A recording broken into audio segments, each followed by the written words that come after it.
अकोला जिल्ह्यातील रेशनचा गहू असलेले 48 ट्रक धान्य सरकारी धान्य गोदामात आणि नियोजित ठिकाणी न पोहोचवता आरोपींनी संगनमतानं गायब केलं होतं।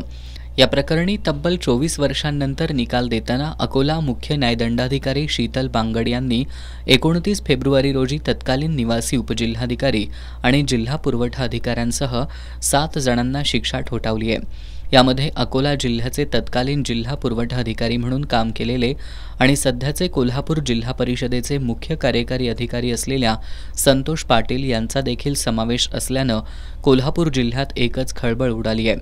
या प्रकरणी कोल्हापूर जिल्हा परिषदेचे मुख्य कार्यकारी अधिकारी संतोष पाटील यांना 2 वर्षाची शिक्षा सुनावण्यात आली आहे। यामुळे कोल्हापुरात याची जोरदार चर्चा सुरू झाली आहे। रेशनचा गहू असलेले तब्बल 48 ट्रक धान्य अधिकाऱ्यांनी संगनमतानं गायब केल्याची धक्कादायक घटना 1999 मध्ये घडली होती।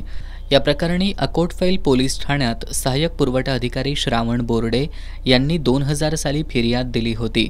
त्यात अकोला आणि वाशिम जिल्ह्यातील सर्वसामान्य नागरिकांना रेशन कार्डवर वितरित करण्यात येणारा 45,73,226 रुपये किमतीचा 48 ट्रक गहू गायब झाल्याचा आरोप करण्यात आला होता। या प्रकरणी 3 गुन्हे दाखल करण्यात आले होते।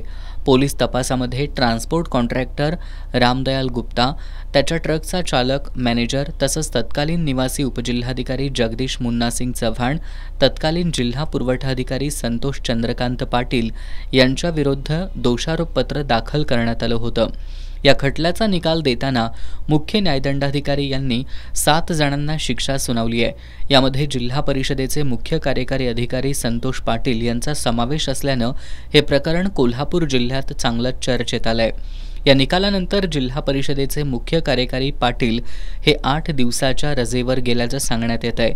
त्यांचा तात्पुरता कार्यभार जिल्हा ग्रामीण विकास यंत्रणेच्या प्रकल्प संचालिका सुषमा देसाई यांच्याकडे देण्यात आलाय।